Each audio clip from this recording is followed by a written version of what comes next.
Shalom kelas 9. Untuk kali ini kalian sudah menginjak di tema 13. Kurang 2 tema lagi yang harus kalian selesaikan. Jadi kurang 2 tema lagi, kita percepat. Jadi kalian hanya mendapatkan satu pembelajaran, satu tugas di dalam satu tema saja, karena cukup ngebut, cukup harus segera diselesaikan karena di akhir Maret kalian sudah akan melewati ujian PAT ya. Ya, di sini kita akan belajar tentang peranku dalam pengembangan masyarakat. Sebelumnya kalian sudah belajar mengenai kamu berguna bagi di pelayanan di gereja, setelah itu berguna di keluarga dan di sekolah dan sebagainya. Nah, di situ kalian memang harus dituntut dan diwajibkan untuk menjadi seorang yang berguna. Jadi kamu di dalam hidup ini memiliki tujuannya positif, yaitu berguna.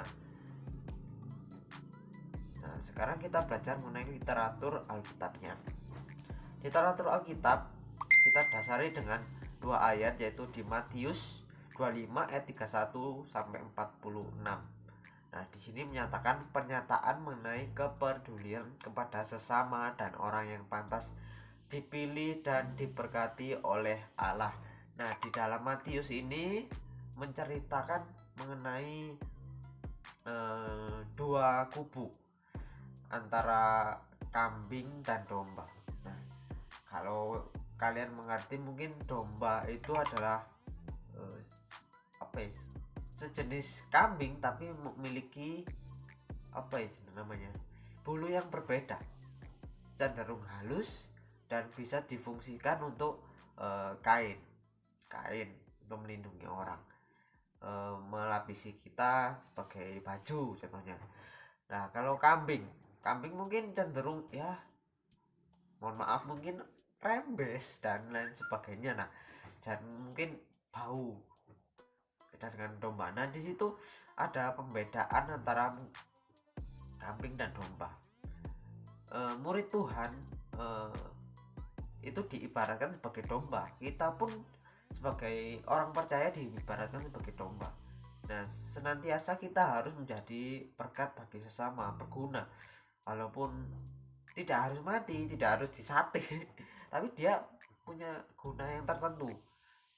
Kulitnya bulunya bisa digunakan menjadi kain, menjadi benang dan lain sebagainya, itu berguna. Jadi kita harus memiliki kepedulian kepada sesama dan orang yang pantas dipilih dan diberkati Tuhan itu ya yang orang yang mau peduli pada sesama. Tuhan mengajarkan kasihnya kepada sesama, kasih kita kepada sesama, karena kasih kita kepada sesama itu wujud kita mengasihi Tuhan. Karena kita mengasihi Tuhan yang tidak terlihat itu ya bukan sekedar kita beribadah ke gereja, bukan seperti itu, tapi wujudnya adalah ya mengasihi sesama, peduli, berempati, bersimpati dan lain sebagainya. Nah, yang kedua adalah Yeremia 29 ayat 7, menjadi berguna dimanapun kita ditempatkan. Kemarin kita belajar ya mungkin di lingkungan gereja, di lingkungan rumah kita, ataupun di sekolah kita. Karena kita itu berkumpul dan hadir selalu bertemu dengan orang-orang. Dan di Indonesia ini kita pasti berkumpul tidak dengan orang beriman saja, orang-orang yang macam kita tidak boleh membedakan, saya harus berguna bagi orang beriman saja, tidak. Tapi kita harus berguna bagi siapapun yang kita temui, bagi dimanapun kita berada ya. Mungkin kalian nanti kalau sudah bekerja, mungkin ya jangan membeda-bedakan, mungkin kamu nanti hanya seseorang yang Kristen sendirian atau bagaimana. Jangan itu menjadi batasan bagi kamu untuk menjadi berkat bagi sesama ya, menolong, peduli, membantu dan lain sebagainya. Nah, remaja di masyarakat. Nah, dalam lingkup pergaulan anak remaja di masyarakat, sudah tidak mengherankan lagi apabila mereka berkumpul dan memiliki kelompok tertentu berinteraksi sosial. Nah, mungkin kalian memiliki kelompok tertentu ya. Kelompok apa kira-kira yang kalian punya? Nah, mungkin kalau saya dulu adalah kelompok apa ya, kalau pas SMP dulu ya. Ya kelompok tertentu yang menyukai jalan-jalan, namanya bolang dulu. Karena suka jalan-jalan habis pulang sekolah, jalan-jalan, bolang, bawa apa senapan, cari burung dan lain sebagainya. Itu yang saya lakukan dulu dengan kelompok saya. Mungkin kalian sudah punya sendiri kelompoknya. Nah, kiranya kelompoknya itu dapat mengarahkan kepada kelompok yang positif. Nah, sini ada beberapa kelompok yang menyatakan mungkin remaja memiliki kelompok tersebut. Nah, kelompok gendering, gender berasal dari gender. Gender itu adalah apa ya?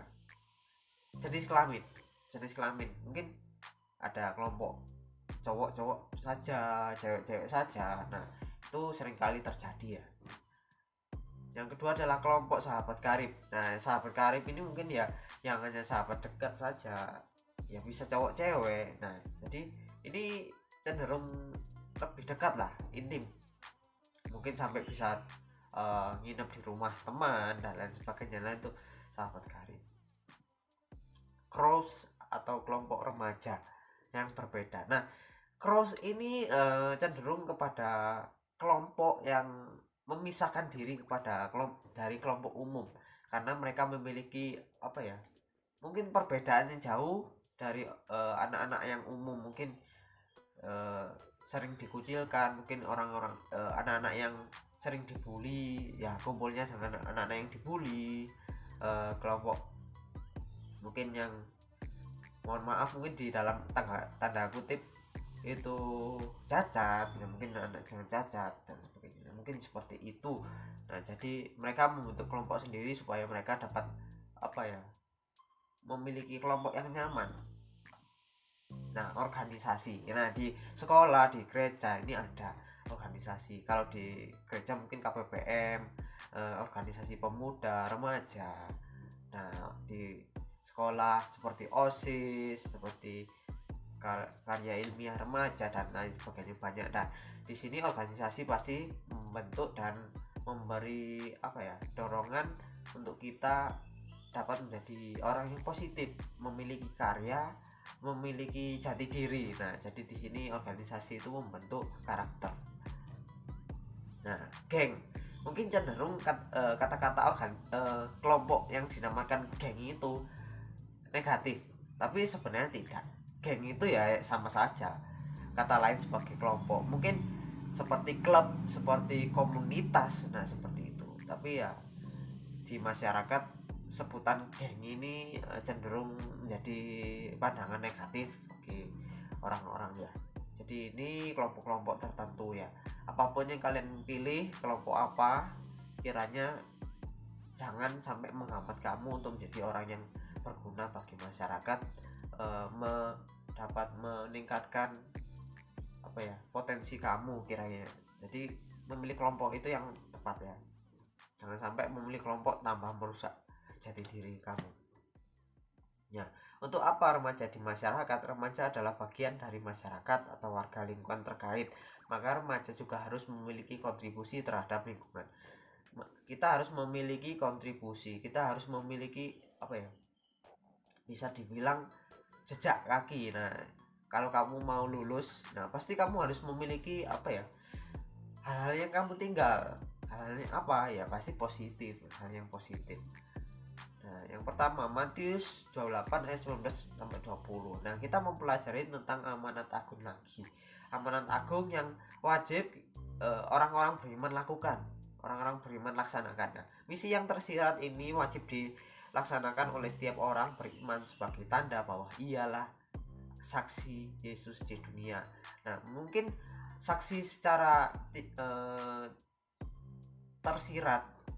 Nah, di sini kita dapat mengajak orang-orang mengenal Tuhan Yesus meskipun beda agama ya. Mungkin kita saling apa ya, berdiskusi, saling menunjukkan bahwa oh, agama kita loh begini. Nah, kita apalagi kita dengan orang-orang yang beriman, nah, mengajak teman-teman untuk persekutuan, mengingatkan dan lain sebagainya. Kiranya ini juga dapat kamu lakukan di dimanapun kamu berada, karena kamu adalah orang beriman. Nah, Matius 5 ayat 13 sampai 18. Sikap seharusnya sebagai pengikut Kristus yang dapat memancarkan kasih Kristus di tengah kemajukan masyarakat. Nah, kamu harus memiliki sikap yang baik.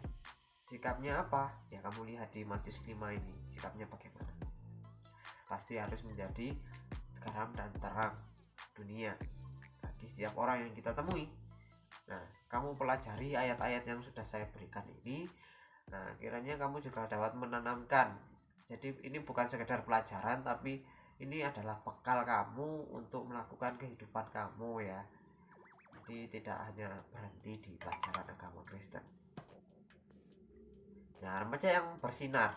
Nah, saya menyebut remaja yang bersinar ya. Bersinar itu ya menjadi terang, berguna, meluruskan jalan yang tidak benar. Nah, remaja adalah sosok benih yang muncul menggantikan layunya tumbuhan tua, dan dalam sosial bermasyarakat tentunya adalah problem yang ada. Remaja bersinar harus dapat melawan mengenai perubahan sosial zaman ke zaman.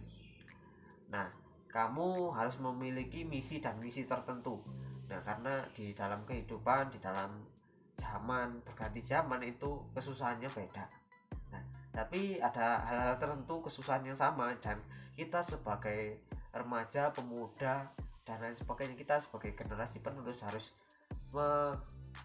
memiliki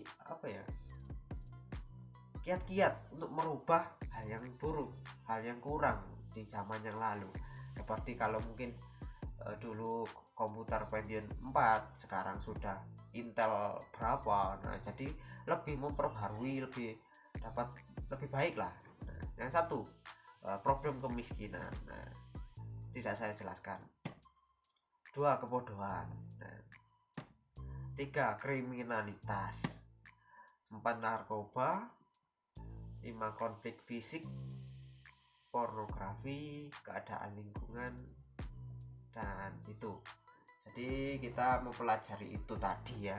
Kita harus merubah itu semua dan memperbarui, membenahi yang salah, membenahi yang tidak benar.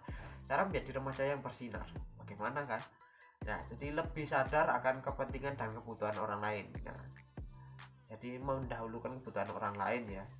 Contoh kalau di organisasi kan bukan sendirian, jadi kamu harus membutuhkan bisa dibilang mufakat bersama-sama. Kalau ada yang sakit satu, harus sakit semua. Jadi harus ada korsa, kompak bersama ya.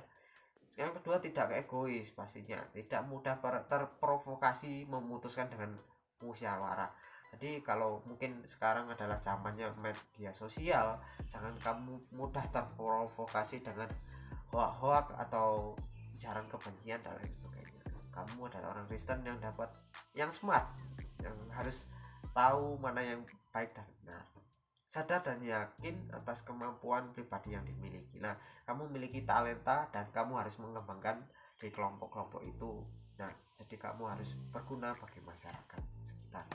Jadi ini saja tugasnya, silahkan dikerjakan, dan seperti biasa tugasnya dikumpulkan minggu depan ya. Terima kasih, Tuhan Yesus memberkati kita semua. Amin.